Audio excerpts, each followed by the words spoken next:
Hey, hi.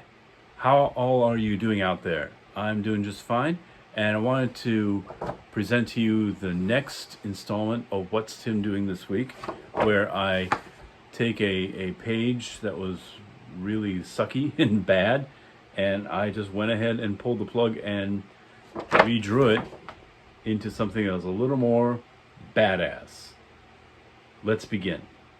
Of part 6 of Mayfield 8 that wasn't quite hitting it either. And it all had to do with my main character, well, my one of my principal characters here, this guy, the state trooper officer Gene Sturgeon. And I went back and saved this penciled page just to show you. This was the face I made for him in his patrol car, and he's determined. He's coming down the road. He's following, actually, this guy right here in the pickup truck. And that was the face I had. Okay? And then, let's move forward to the next page, page 4. Okay? Now, these are in pencil, but I went ahead in Photoshop and boosted the contrast. So the real physical page doesn't look like this, really. But the penciled lines, you can see where I was going with the penciled lines. I wanted to do something that kind of mimicked the issue 1.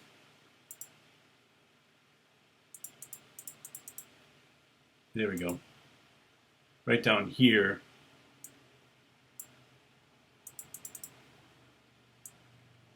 The meeting again at literally Mayfield 8, which is this road that crosses the railroad tracks where this accident happened. The recreation then would be the showdown of the story, where the guy in the pickup truck, and you kind of can see the railroad markings. There's 8, okay. And yeah, and such. And then I had on top there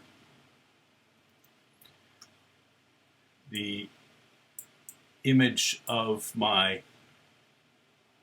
state trooper guy, Officer Gene Sturgeon, and it just wasn't hitting it. I had spent a few hours on getting the camera angle and everything just right, the title of the comic book we put on this panel down below. And it just wasn't quite doing it. Neither was it doing it with the page before. And this is only one panel down here. But again, it wasn't quite bringing out the menace that this guy has to have. He has to be really badass. He has to be one level up over the villain of the story. So I started over again, and I redid the page, and just let me show it to you right now.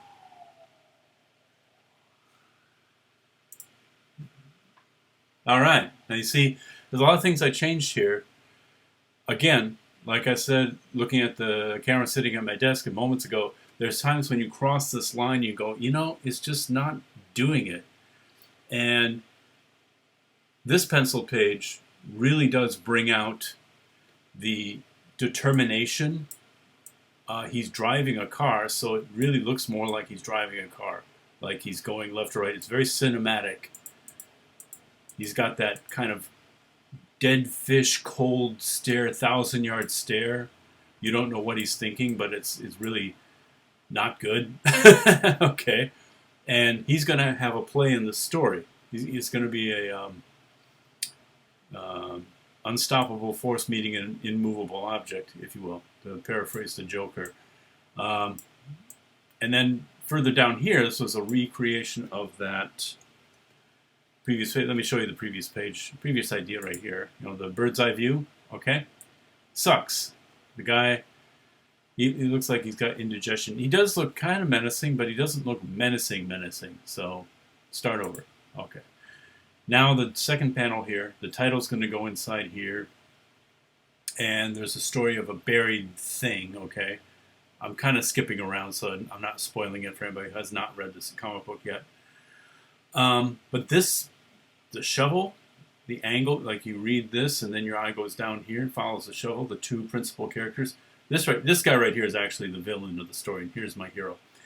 And to just explain it really quickly, there's a thing about something buried here that's going to supposedly let my hero get off the hook. You know, he's made a deal with the villain about something buried in there, and so this has a real, very strong graphic sensibility, and that face is really good. Now going back to that previous page, this is page 4. And there we go, in page 3. Now this had to change down here because it doesn't really match this guy, okay? You see what I'm doing? So, boom, okay? I redrew that as well. He looks almost like there's something dog-like about his face, like something very caveman, Cro-Magnon, dog-like, this animal. It really did hit the spot here, and I believe the narration box in here does say that he's supposed to be even more badass than the villain of the story, Mr. Griffin, Nelson Griffin. You know, he's Officer Sturgeon is even more badass than him, and I drew him so he is more badass than him. So it has a cascading effect when you do change something. In this case, one page, a couple panels, there might be a case where the previous page you have to change that panel as well so that the look blends better. That's pretty much all I have to say about it. I think it really clicks successfully. Turn this back on one more time, looking at the old version.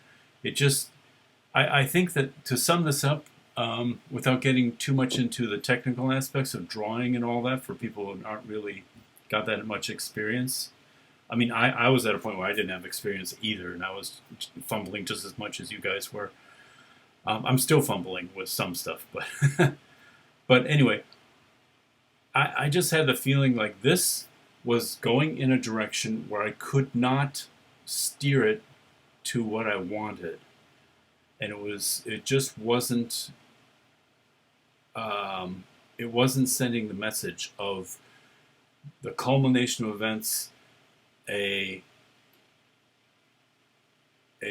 turning point, the final showdown. This is it.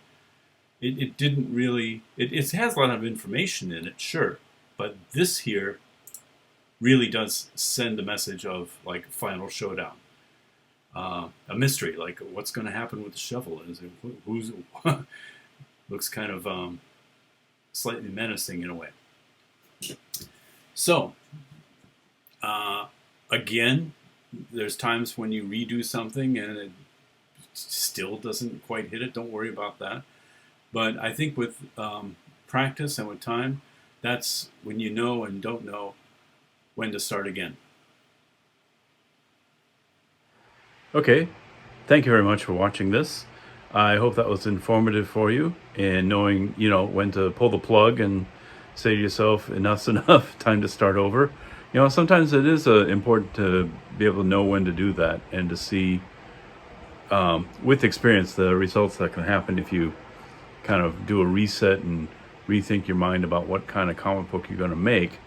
As always, make sure to hit the like button to get the algorithm up to get this YouTube tutorial series of comic book videos to get more and more exposure. Also, remember that I do have a website. It's www.timsnotebook.com. There you can read for free the first couple of pages of Mayfield 8, my comic book, and get to subscribe to the newsletter twice a week, Tuesdays and Thursdays newsletter, where I review comic books on a Tuesday, and on Thursday give you little scraps, tidbits, brain farts, whatever it is that I'm thinking about for the week. They're really fun. They're breezy to read, just a couple minutes, and it's worthwhile to do the subscribe, because if you do, you get a free digital download of Mayfield 8 Part 1 as a thank you. Thank you very much for watching, and I hope you have a great week. We'll talk to you again next week.